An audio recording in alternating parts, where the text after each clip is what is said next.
Franjo van Almen est en piste. Allez, mon Franjo. Magnifique skieur. 10 centièmes d'avance déjà sur un Odermatt qui était en avance sur Monet. C'est le meilleur temps sur l'eau. Le vainqueur de Crans Montana. Le 149, vous l'avez vu, le 149 s'affichait. Celui qui s'approche le plus. Il a pris de l'angle. Il va sortir très tôt. Il s'est fait une énorme chaleur hier à l'entraînement. Hein. On l'a vu, il y a eu une grosse faute de quart. Mais il a dit que ça. Oh là là, il est déchaîné. Allez, ramène ton bras devant. Attention de pas skier sur l'arrière, monsieur Franjo. Monsieur engagement, 198%.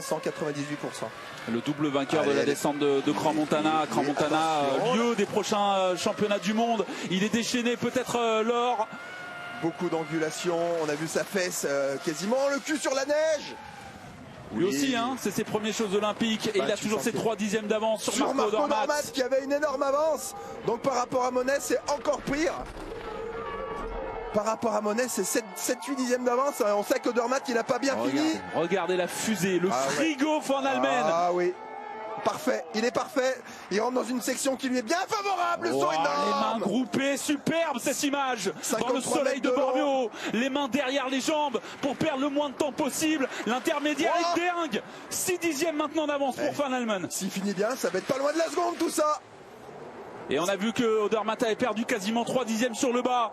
Il est peut-être là, le nouveau champion olympique de descente. Il est peut-être là, le successeur de Beat Feuz. Le 5e skieur de la Confédération à aller chercher l'or au jeu. Incroyable. Après Feuz, après des fagots, après Zurbriggen, après Roussi. Van Almen est un monstre. Van Almen est champion du monde. Et il sera peut-être champion olympique. Waouh, la manche référence, 7 dixièmes. Et on a 3 Suisses aux 3 premières places. Quelle course de Van Almen. Waouh. Et ben va falloir aller chercher là. Ah oui, il a un bon courage à la concurrence. Il a frappé des 2 points sur la table. Waouh. Quel engagement. Comme à Crans Montana, il était passé à un endroit différent des autres parce qu'il avait creusé des écarts dès les 30 premières secondes à Crans Montana. Et ce saut du San Pietro avec le soleil derrière, c'était absolument magnifique. Vous avez vu les mains derrière les genoux? C'est du Didier Cuche, c'est un mi-Didier Cuche et un mi-Beat Feuz lui. C'est parti pour cette belle équipe de France. Allez Maxou. Monté sur le podium à Kitzbühel récemment. Bien sauter ici, prendre de la vitesse, un maximum de vitesse, assurer le pied droit. La mise en action est bonne.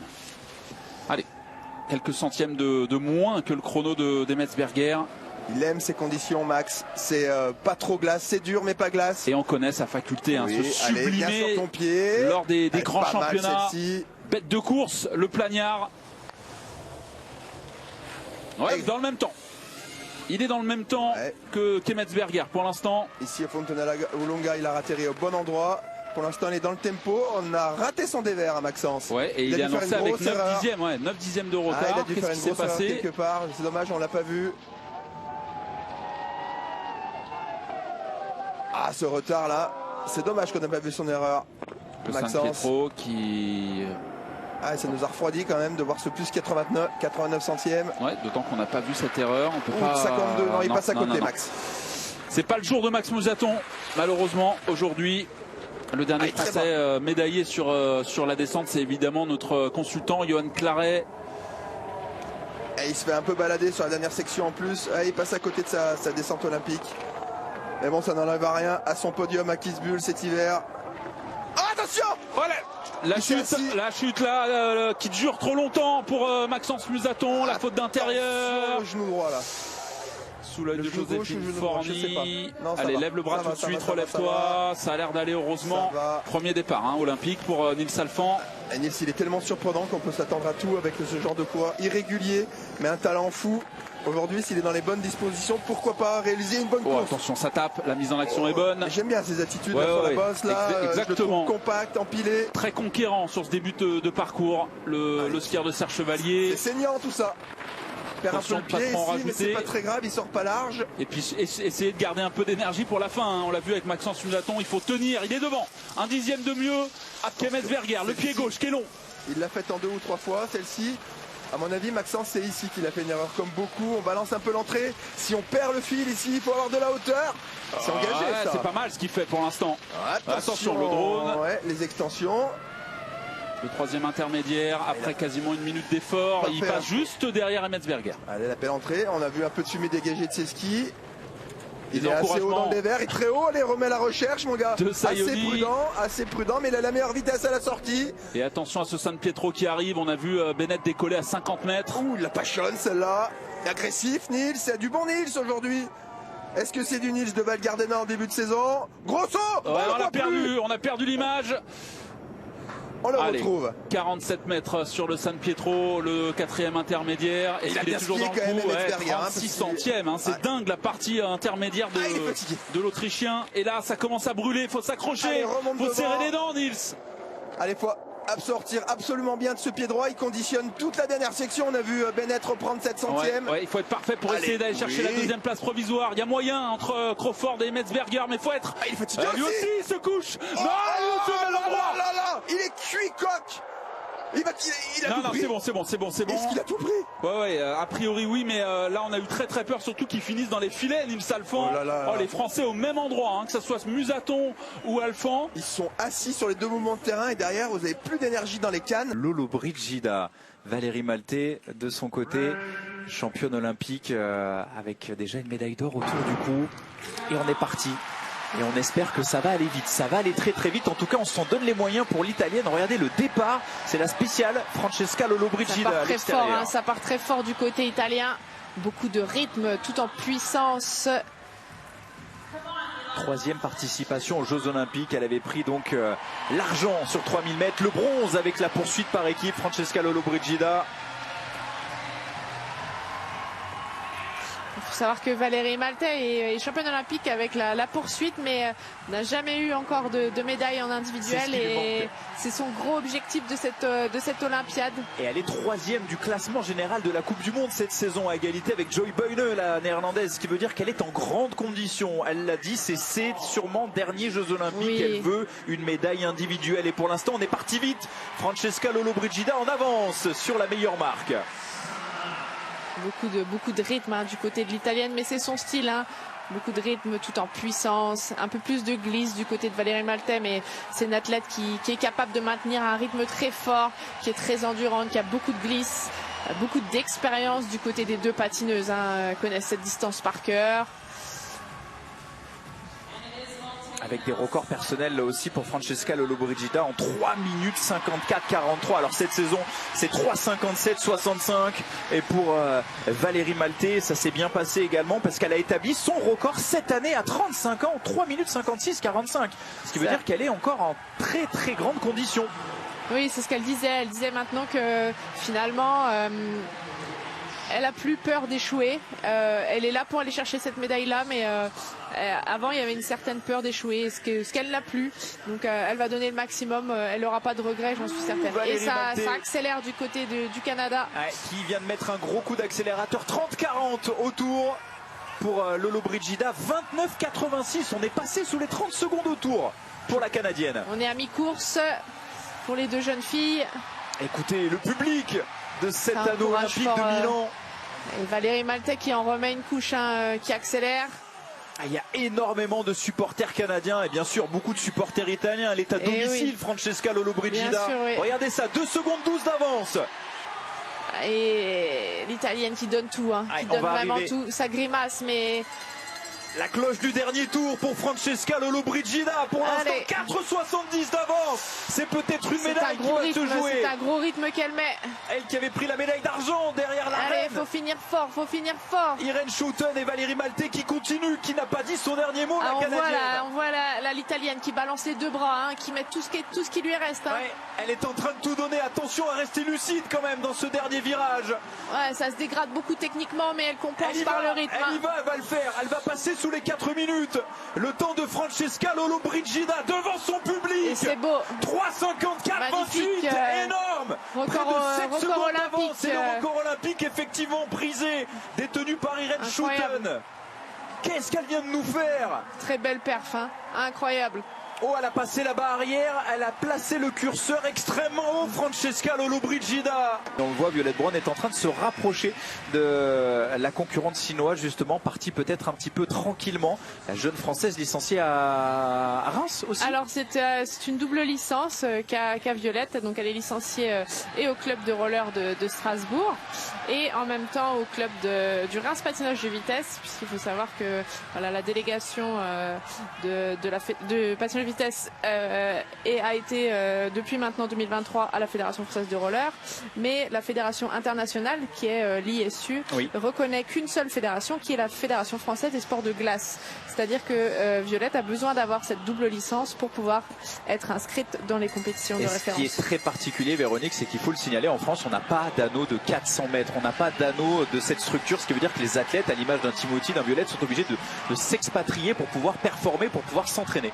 Exactement, donc beaucoup de respect à ces athlètes qui s'entraînent. Donc leur camp de base se situe en Allemagne, à Insel, où ils passent une bonne partie de l'année sur cet anneau allemand et ils s'entraînent là-bas voilà, la plupart du temps. Oui. Allez, on va tout donner pour terminer avec Violette Brown. On sera loin, on sera très loin même du temps de référence établi par la néerlandaise Merel Konijn. L'essentiel n'était pas là, on le savait pour Violette Brown, un temps de 4:07:17. Il y aura forcément un petit peu de déception, mais c'est ça aussi l'apprentissage. Et puis on voit, Véronique, au fur et à mesure du passage de ces athlètes, elle n'en revient pas, hein. Les larmes, il y a toute la pression là qui retombe, j'ai l'impression. Ouais, c'est inespéré, voilà. Première participation olympique, c'est incroyable. Mais non, mais en tout cas, c'était super de vivre ce moment avec toute l'équipe. Et on a bien rigolé du coup. Bon, du coup, tu balances la chute. C'est fait exprès ou pas? Ah, je dirais pas. Non, parce qu'elle depuis 2 jours, depuis hier, elle nous brasse en nous disant que c'était. Ouais, non, mais. Moi, je pense qu'il y avait une choré. Je donne ma théorie, Jules. Je pense qu'il y avait une choré prévue. Tu devais faire un stop. Et la chute n'était pas prévue. Il y a eu la chute. Donc tout était bien coordonné. Tout le monde s'est arrêté en même temps que toi et après c'est reparti. Je le sens, je sais pas. Oui, non. En fait, voilà, c'était un peu ça. On avait prévu que j'y aille d'avant. Et c'était pas forcément choré, mais c'était faire le mec étonné qui, ouais, faut y aller, quoi. Il y a tout le monde. Et puis, sauf que la chute, du coup, elle était pas prévue. J'ai mis un peu. Moi, je suis un gars qui est plein d'énergie et là, j'en ai mis un peu trop et zip, ça a parti en arrière. Mais du coup, j'ai bien rattrapé le coup. Et voilà, ça a été. Allez, c'est parti pour Sarah O'Flynn, championne olympique, pas en titre, mais championne olympique de Pyeongchang en 2018.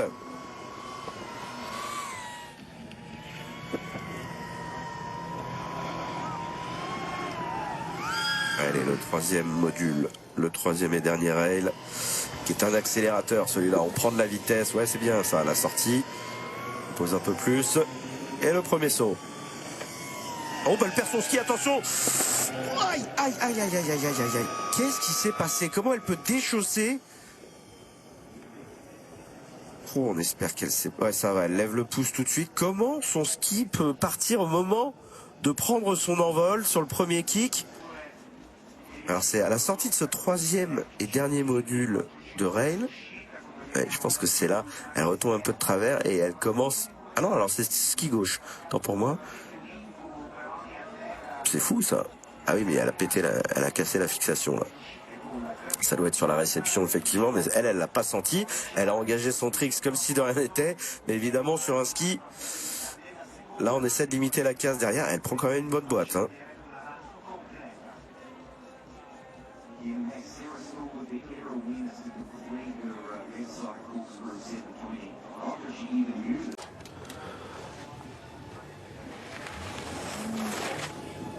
Allez, le nose butter en entrée. Ouais, ça commence bien. Il met de vrais coups de frein avant le deuxième. Ça quand même, ça donne le pas une très bonne impression au juge. Ok. Très bien maîtrisé. Bien, ouais. On passe à gauche. Vous voyez les coups de gaffeur sur son pantalon pour avoir un maximum de vitesse. C'est ce qu'on disait tout à l'heure. Nos Français ont fait la même chose au départ en attendant le second run. Eh ben oui, on arrive à l'heure grâce à ça. Il arrive en switch sur le dernier, sur le deuxième, pardon. Allez, c'est bien, c'est bien. Un petit doute sur le grab, on verra ça. Et le 1004 pour finir. Ouais, et les gaffeurs ont fait le boulot. Hein. C'est pas mal, Clémence. C'est pas mal du tout. Je ne sais pas s'il faut s'emballer parce qu'il y a 64,10 à aller chercher pour éjecter Kim Goopser. Sympa tout de suite. Le petit coucou aux parents. Il a un peu quoi cliné. Cliné. Rendu au premier propre run, le premier run. ouais, donc Oui. c'est bien, c'est positif. Là, on voit la sortie magnifique en Misty. Donc vers l'avant. C'est là où j'avais un doute pour le grab. C'est bien, il est attrapé. Totalement attrapé, le tail grab. Est-ce que ici il y a Switch un tour. Là le grab. Oui, il est attrapé le grab. Je vois pas d'erreur moi. Le 4 Clémence. tours et demi, Switch 1006. Je vais commencer à m'enflammer moi. 64,10 Moi à aller j'ai pas envie de m'enflammer chercher. parce qu'on a eu beaucoup de déceptions. Ouais, voilà. Ça améliore mais ça ne suffira pas. Alors qu'est-ce qui manquait? Alors lui il est content, hein, 15e au JO en slopestyle. C'est peut-être son meilleur résultat en carrière. Hein. C'est surtout en halfpipe où elle est assez intouchable. Mais bon, on se souvient qu'il y a 4 ans, elle avait fait donc médaille d'or devant Tess Le 2, que l'on salue évidemment, énorme pensée pour Tess Le 2, qui n'est pas remise toujours d'une lourde chute l'hiver dernier. Oh bah alors là, dis donc, sa première sensation. Alors chaque rideuse, chaque skieuse a un joker, puisqu'il y a 2 runs. Mais alors de voir Eiling Eilingou tomber sur le premier rail, il y avait certainement un petit peu de stress là. Celle-ci là, elle va la savourer un moment. Elle a fait une sacrée course. Elle a été entrepreneuse dès le début. Hein. On a vu sur le deuxième tour, dès le deuxième tour de classique.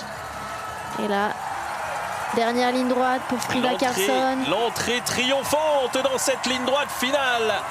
Frida Karlsson va devenir pour la première fois championne olympique. Allez, le petit drapeau, voilà, elle peut se le permettre. Elle a suffisamment de marge. Attention de ne pas se les mettre dans les spatules quand même. Frida Karlsson, championne olympique du skiathlon. Ouais, très belle image. Une très grosse course pour la Suédoise qui a véritablement assommé toute la concurrence pour devenir donc championne olympique. Première médaille d'or autour du cou pour elle. Frida Karlsson sur le grand rendez-vous des Jeux, elle qui a déjà été titrée à 3 reprises championne du monde. Ouais, là c'est vraiment une très belle course qu'elle a réalisée. On a vu les écarts hein, sur Eba. Et la voici, Eba Andersson, elle a essayé, elle a tenu pendant 4 des 6 tours, Eba Andersson. Mais ça n'a pas suffi. Et elle ouvre quand même ses Jeux olympiques avec cette médaille d'argent.